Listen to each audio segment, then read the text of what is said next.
I was on a call this morning with one of my builders, and we've done a lot of business together. And they're telling me the same thing. They're saying, man, it's just really, really getting hard for them to sell uh, homes right now, and they're having to pay less and less for lots. And the subdivisions that they're buying in, the prices are shrinking, and the number of deals are going down. All right, so that means deals are being made, but it's, you have to have a good deal to be made in those lots. This is why I've never really taught you guys to say, okay, well, let's go after the builders. There's a lot of gurus out there that teach, and they have taught for the last year, maybe year and a half. Oh, we got this great system for going after builders, and we sell and flip these lots to builders. And yeah, nothing wrong with that. I'm doing it too. But right now I'm not. I'm pretty much shutting my doors to builders right now, and I'm sticking with the retail. And the reason why I'm doing that is because I know what's happened in the past, and what's worked in the past, and what hasn't worked in the past. I was also a builder in 1987. In fact, I was a builder all the way up into the 1987 crash, which promptly put me out of business. Some of you have heard that story. And for that reason, I've never been a fan of selling to builders, because I know it's a limited run. It's a limited run. It's, the market heats up, everybody's buying and everybody's wanting to build, but that only lasts a few years. That at the top of the market, that's where it's really profitable, which now we're over. All right. So that's not the place to be right now. The place to be is where I started out in this business in 1982. And we came out of an environment much like what we're seeing right now: high inflation rates, high interest rates. That was what was going on in the late 1970s, all the way into the late 1970s, all the way into the early 1980s. And so the first thing I'm going to tell you is, really, I'm going to caution you guys, especially, I know some of you are flipping homes right now. Some of you are getting into subject to type flips, and you're going to hear a lot of people talk about, oh yeah, all we have to do is just jump over here to subject twos, and you'll be fine. Or they have accumulated a bunch of subject twos or wraps or whatever, right? And a lot of those people are going to get hurt, and they're going to get hurt really badly, because I remember, I mean, this lasted, actually, it lasted the entire 1980s. That means it was like a 10-year run, because in the early 1970s, there was the biggest, hottest thing was what we just saw in this market. It was buy a home or do a wrap on a home, and you get a $400 or $500, $600 cash spread or whatever. And I was just a cash cow. I came in every month like clockwork. Then what happened is, when the interest rates and the inflation went up together, of course, numbers went down. Your prices still, they maintain. I mean, they dip some, no question about it. And as they already are here, right? We're seeing the dip in home prices. And I'm going to parallel in the land to this. That's why you kind of need to follow the house business in order to understand the land business. So as the houses, basically came to a standstill, and I saw so many agents they shut their doors. There was brokerages that shut their door. Okay, so they were out of business back then. And there's always some that will maintain their business, because they understand some of the keys to running a successful business, but most people don't understand those keys to running a successful business. It's things that I teach in this mentorship, because I want you to have more of a holistic viewpoint of business. It's the things, it's not just tactics, but it's also strategies. So tactics only work in whatever given financial or economic environment we're in. Those tactics work for that market. But when the market changes, those tactics may not work anymore, or you have to switch to different tactics. So there's a bunch of these tactics. And as you guys have seen, I started teaching the owner financing in April of this year, because that's when I first started seeing and started talking, not only here, but even in the master class. It kind of gave everybody a heads up that, you know, it smells like the cake is done and it's time to pull it out of the oven. So,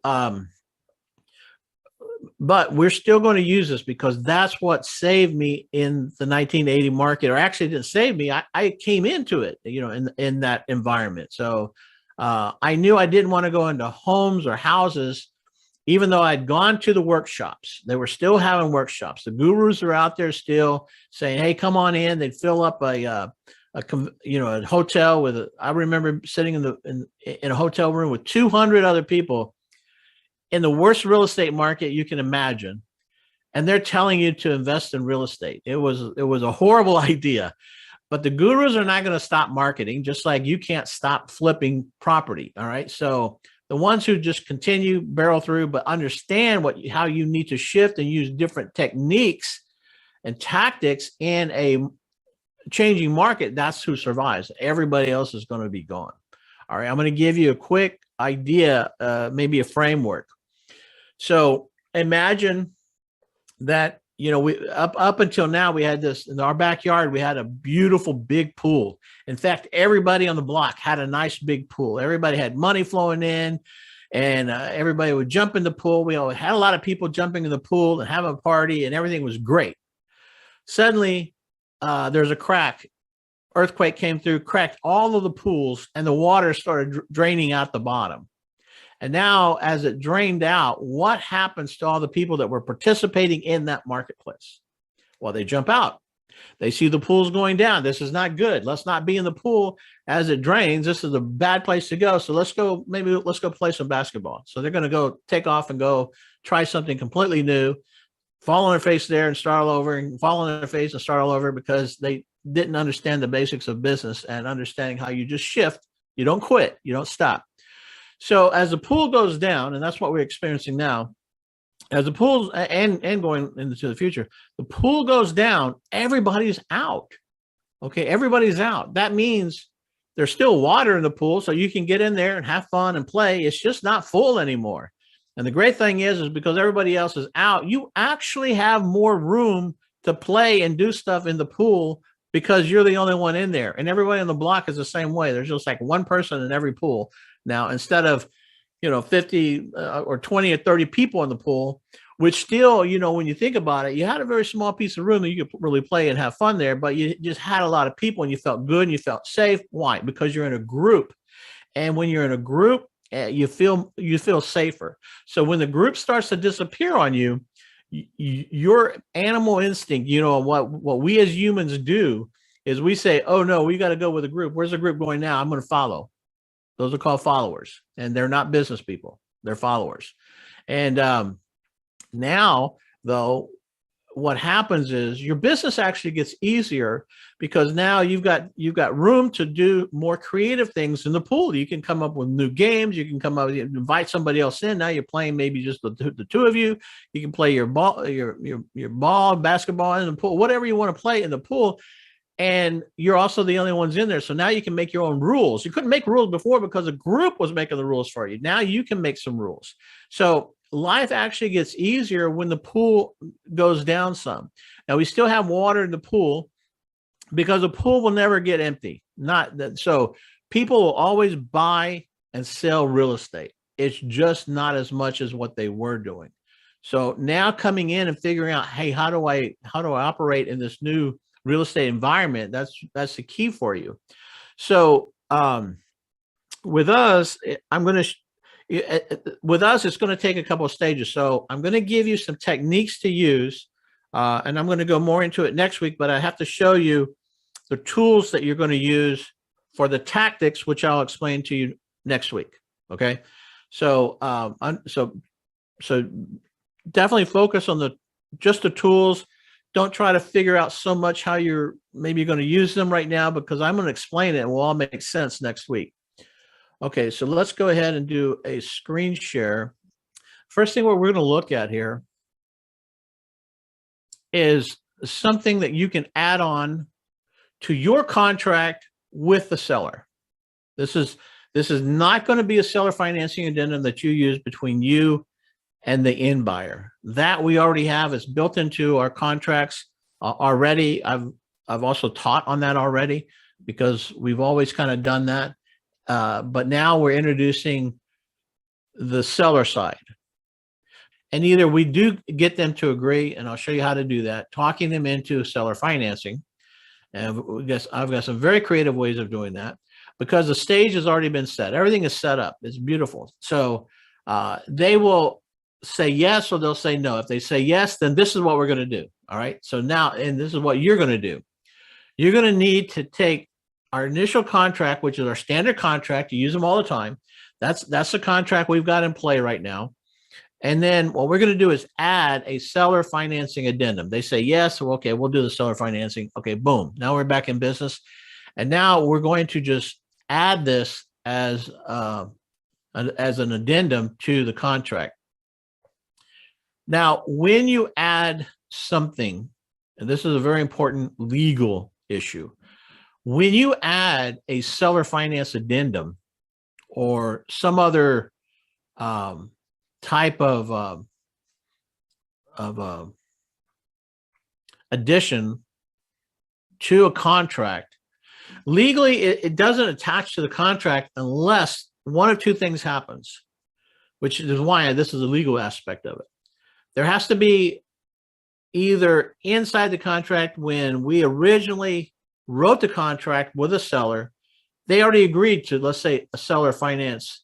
And so in the seller finance, in the contract, there's a place in there, or you would type it in, see seller financing addenda.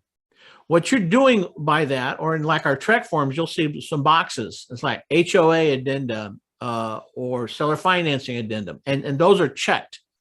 So when they're checked, that marries that addenda to that contract. If it's not, if an addenda is not referred to as being attached to a contract where it's completely filled out and signed to the bottom, all right, if it's not referred to as something additional to this contract, it doesn't attach, and legally they don't have to honor it. You know, they can basically say, oh, sorry, you know, that doesn't exist. So you want it attached to it. Now, we're coming in after the fact. So we don't have, you know, we can't go back now. Well, we could. We can't go back now and check off and say, you know, check off seller financing addenda, have them initial it, which could be done. I'll initial, they'll initial it, but that brings the contract back into it. We don't want to do that. We don't want to mess with that main contract. It's already agreed to. I don't want to bring that back in and start changing it up where they have an opportunity to say, you know what, never mind, right? So instead of that, what we do is we take the TREC form amendment to a contract, So you can go on the TREC form, and you can do a Google search for TREC, T-R-E-C, amendment, just those two words, or form, and throw form in there somewhere, and it'll take you right to that amendment. So an amendment is another one-page form. It's real simple, and it talks about, hey, we've changed something in the contract. So this is how we change and add the addendum. So we fill that amendment out and saying that we've agreed to seller financing, see attached seller financing addendum. And everybody signs off on that. At the same time, they're signing and signing off on the seller financing addendum itself. All right, so there's actually two forms you need to make that a legal binding contract now with seller financing. Just now, that's for your information, so you know how to structure these when you come in after the fact, like we're doing here. All right, so seller financing addendum, all we're going to do now is we're going to go back and pitch them. You know, obviously I pitched them on the financing structure that I'll do with them, and it's all laid out here. Now, you'll notice I don't like to use the TREC form seller financing addendum. If you're a realtor, you can probably have to use it, but if you're not a realtor, you don't have to use that. You can, all I did was take it and modify it. I shifted, I took out all of the words and paragraphs that I didn't want to have to bring up. And we touched on those paragraphs, by the way, in our wrap training that I did a couple of months back. But so this is kind of what we're left with after we take out those those things, which is, oh, I've got to provide my credit and all that stuff. Nobody asks for credit when we're doing owner financing with a seller. And we have to go, and there's some other things that have to do with lenders. They don't even apply, so no use having that in there. And I also modified and took out that I have to provide a tax escrow account. I specifically took off that option, leaving the other option in there. We'll take a look at it in a minute. All right, so when you're going to fill out one of these seller financing addendum, you're going to have you'll come in here. You'll say the promissory note and the amount of. Now this is the note, so this is the loan amount. So if you've agreed to a down payment, then that's going to be referred to in the amendment that you added. All right, so parties agreed to seller financing with, let's say, $3,000 down, and terms. See seller financing addendum for terms of the note. So now we've established the down payment, and now this is this is the result of everything else. All right, so let's say that I did owner financing and said $40,000 was my owner finance amount. All right, so I would put $40,000 in here. So that's the loan amount. So they're getting $3,000 out of the amendment side of the contract changes that we've done, and they're getting $40,000. All right. And then an interest rate will go right here. So let's say we agreed to 3% interest or 0% interest. All right, that would go in here. And then you'll check one of these. So we're going to do monthly installments generally. Okay, number 2. And we've talked about interest only in other trainings, but and that's what this would be for if you're doing something different than just the regular. So just a regular standard note, which is what we're going to look at next, how to structure that in a spreadsheet, is monthly installments of, let's say, $200 or $300, including interest. So we'll check that beginning, and we'll put the 30 days out from what we think is closing. All right, because your first payment on any kind of owner finance note is never due at closing. It's always 30 days past closing. So you'll pay a down payment at closing. So in this case, the seller would receive $3,000 down, and then 30 days later, they receive our first payment. And that can even be negotiated too, because you'll, if you negotiated no payments due until, for 2 or 3 months, or 6 months, that could go in here as well. So, but let's say 30 days out, after the date of the note, will continue monthly thereafter for X amount of months. So let's say it's a 10-year note, it's 120 months would go in right here. So there you have it. This is all there is to really adding seller financing to a closing. The title company and the lawyer does everything else. So it makes it, seller financing sounds complicated, but it's not. It's one of the easiest things to do when you know how to prepare the paperwork. So it's one sheet of paper that we're dealing with here, and the amendment. Okay, so deed of trust, and this is just talking about, hey, Mr. Lawyer, when you draw up the deed of trust, which is the lien, as most of you hopefully know by now, is this is what we say we want or don't want. So we have in here consent not required. The property may be sold, conveyed, or leased without consent of seller, provided any subsequent buyer assumes the note. So if we were to resell at some point, they could assume the note, but we're probably not going to do that. We're going to hold on to a note. Escrow not required. So here's where I put escrow not required. So I'm not required to provide the seller the prepaid interest, and which is usually 2 months. Requirements for an escrow to set up is 2 months of taxes for land. It's 2 months of taxes, and those 2 months actually have to be created or put in and deposited by the seller into a new bank account. They have to set up a specific bank account for this. This is why, again, we don't, I would do it, but I'm not going to ask the seller to go create a bank account to hold $30 in escrow fees, and especially because taxes on land is so cheap most of the time, 200-300 for the whole year. It's just not worth all this trouble. Okay, so if somebody asks about that, that's what you say. Oh, I don't mind doing it, but I don't know if you want to go to a bunch of trouble, for $300 a year, and then sign it. I mean, that's it. Buyer seller signs. That's the whole document for taking a cash transaction, which we have on most of our contracts, or those are for cash transactions, and just turning it into a seller finance transaction between you and the seller. So most of this is done. The other parts of this are done in you figuring out what you should be paying the seller, and making sure that when you resell it, that you've got a spread in there. So you're making cash and you're making a monthly payment. That's what we're going to do next. Any questions before I leave this document?